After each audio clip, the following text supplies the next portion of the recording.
Hello student, good morning. आज हम आपको लेसन नंबर 3 के क्वेश्चन नंबर 109 से स्टार्ट करेंगे। क्वेश्चन है, निम्न पर टिप्पणी लिखी। यह जनजातीय जो आंदोलन है, प्रश्न में ऐसे भी आ सकता है, निम्न जनजातीय आंदोलन पर टिप्पणी लिखी। जो ये टिप्पणी है सभी किसकी है? जनजातीय आंदोलन की। पहला है सन्यासी विद्रोह, दूसरा है कोल विद्रोह, तीसरा है संथाल विद्रोह, चौथा है भील विद्रोह, पांचवा है रमोसी विद्रोह। तो सबसे पहले हम सन्यासी विद्रोह के बारे में बात करेंगे। सन्यासी विद्रोह बंगाल में चला था। कहाँ चला था? बंगाल में। बंगाल पर अंग्रेजी राज्य स्थापित होने के बाद 1969-70 में ईस्वी में भीषण अकाल पड़ा, यानी अकाल पड़ा था। दूसरी तरफ यानी उधर कंपनी यानी अंग्रेजों की जो कंपनी थी, ईस्ट इंडिया कंपनी के अधिकारियों ने कर भी कठोरता से वसूलने शुरू कर दिए।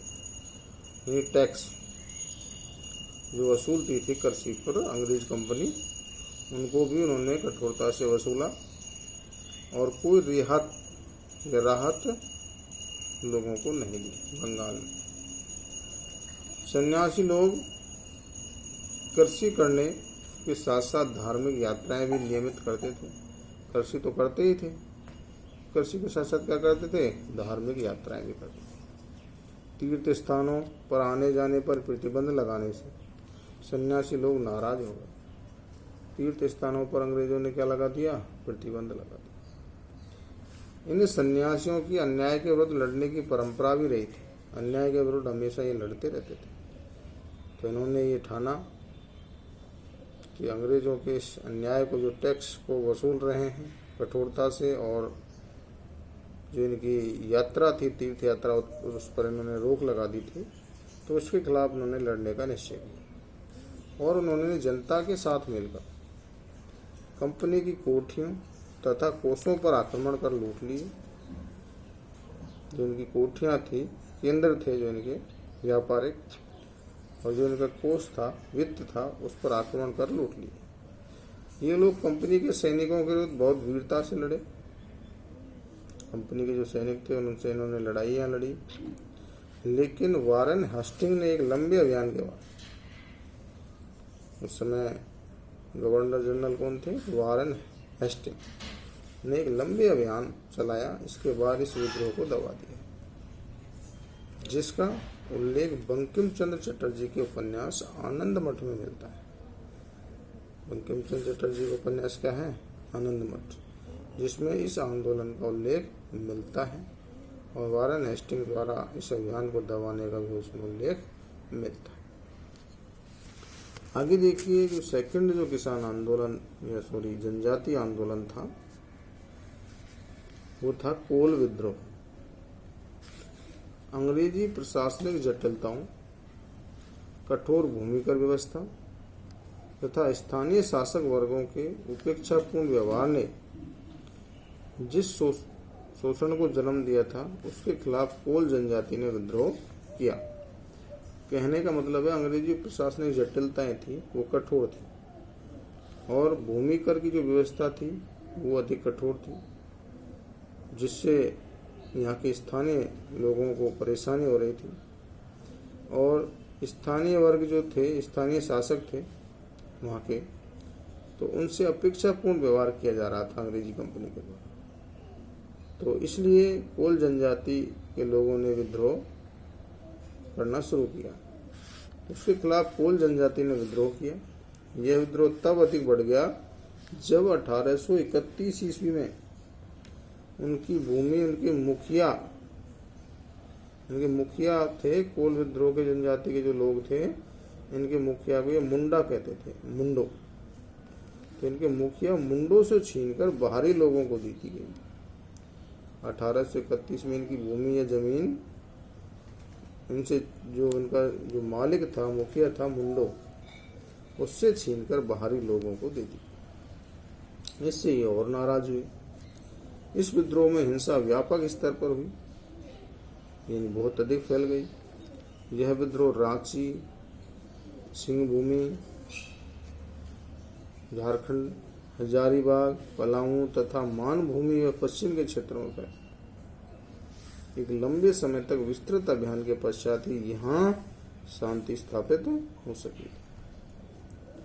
कलकत्ता स्थित काउंसिल के अध्यक्ष मैटकॉफ, उस समय कौन थे? कलकत्ता स्थित काउंसिल के अध्यक्ष मैटकॉफ ने भी यह स्वीकार किया था कि इस विद्रोह में अंग्रेजी विरोधी भावना बहुत अधिक थी, यानी बहुत प्रबल थी। इस विद्रोह में अंग्रेजी विरोधी भावना बहुत अधिक थी या प्रबल थी। तो ये था कोल विद्रोह। अब है संताल विद्रोह।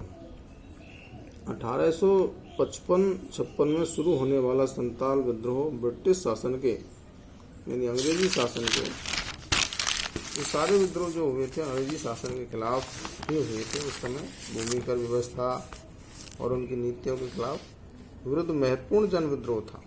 किसके विरुद्ध महत्वपूर्ण जन विद्रोह था? ब्रिटिश शासन के विरुद्ध। यह विद्रोह वीरभूमि, बांकुड़ा, सिंहभूमि, हजारीबाग, भागलपुर जो बिहार क्षेत्र में है, मुंगेर आदि प्रदेशों में फैला हुआ था। इस विद्रोह का कारण था संताल लोगों पर भूमि कर अधिकारियों द्वारा अत्याचार किया जाना। यानी कंपनी के जो अधिकारी थे वो भूमि कर के लिए लोगों पर क्या कर रहे थे? अत्याचार कर रहे थे। पुलिस का दमन, पुलिस द्वारा उन लोगों को दबाया जा रहा था। जमींदारों तथा साहूकारों द्वारा भरपूर धन वसूलना। जमींदार थे और जो उनके साहूकार थे जबरदस्ती उनसे क्या वसूल रहे थे? धन वसूल रहे थे।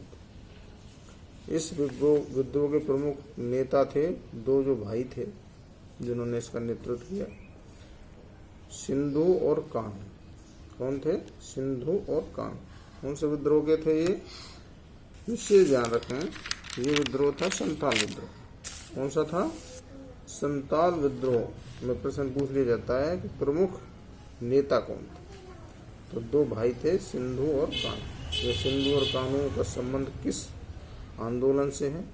तो संताल आंदोलन। इन्होंने कंपनी के शासन का अंत करने की घोषणा कर दी और अपने आप को स्वतंत्र घोषित कर दिया, सिंधु और कान्ह। अंत में सैनिक शक्ति के बल पर 1856 में अंग्रेजों ने संतालों के विद्रोह का क्या कर दिया? दमन कर दिया तथा सरकार को स्वतंत्र अलग संताल प्रांत बनाना पड़ा और अंग्रेजों को संतालों का एक अलग प्रांत बना दिया। भील विद्रोह। भील जनजाति पश्चिमी तट, जो हमारे भारत का पश्चिमी समुद्री तट है, इसके खानदेश नामक इलाके में रहती थी भील। 1812 से 19 ईस्वी के बीच भीलों ने अंग्रेजों के विरुद्ध क्या कर दिया? विद्रोह कर दिया। कंपनी अधिकारियों का मानना था कि इस विद्रोह को पेशवा बाजीराव द्वितीय, वहाँ के पेशवा कौन थे? बाजीराव द्वितीय तथा उसके प्रतिनिधि त्रिकबकजी डांगलिया ने प्रोत्साहित किया था। वास्तविक कारण था कृषि संबंधी कष्ट तथा नई सरकार से भय था। वास्तविक जो इसका कारण था कृषि संबंधी जो कष्ट थे और नई सरकार से भय था। जो कंपनी इनकी नई सरकार थी, अंग्रेजी सेना की अनेक टुकड़ियां इसको दबाने में लगी हुई थी। इसको भील विद्रोह को उन्होंने 1825 ईस्वी में सेबरम के नेतृत्व में पुनः विद्रोह किया तथा 1831 तथा 1846 ईस्वी में पुनः विद्रोह किए थे। इसके आगे है अगला जो विद्रोह है रमोसी विद्रोह। पश्चिमी घाट यानी हमारे पश्चिमी समुद्री घाट में रहने वाली एक जनजाति रमोसी थी। वे अंग्रेजी प्रशासन पद्धति और अंग्रेजी शासन से बहुत अप्रसन्न थे। यानी सभी लोग जो अंग्रेजी कंपनी की शासन प्रणाली से असंतुष्ट थे, तो उन्हीं के खिलाफ ये विद्रोह किए गए। तो अंग्रेजी जो प्रशासन की पद्धति और अंग्रेजी प्रशासन से बहुत ही अप्रसन्न थे ये लोग, रमोसी लोग। 1822 ईस्वी में उन्होंने, उनके सरदार थे चित्तर सिंह, इन्हें विद्रोह कर दिया। रमोसी लोगों का जो सरदार था तथा सतारा जो महाराष्ट्र क्षेत्र में है, इसके आसपास के प्रदेशों को लूट लिया। 1825-26 ईस्वी में पुनः विद्रोह हुए। अधिक सैन्य बल से ही अंग्रेजी इस विद्रोह को दबाने में सफल हुए। अंग्रेजों के पास अधिक सेना थी और शासन पर उसका अंकुश था अंग्रेजों का, इसलिए उन्होंने इस विद्रोह को भी दबा दिया। तो विद्यार्थियों, ये अपने महत्वपूर्ण 5 विद्रोह हमने पढ़े। आगे अगले क्वेश्चन में आगे हम आपको अगला वीडियो में बताएंगे। तो यहाँ तक के लिए आपको जो भी समझ में नहीं आया उसके लिए कमेंट में जाके ज़रूर पूछें। थैंक यू, धन्यवाद।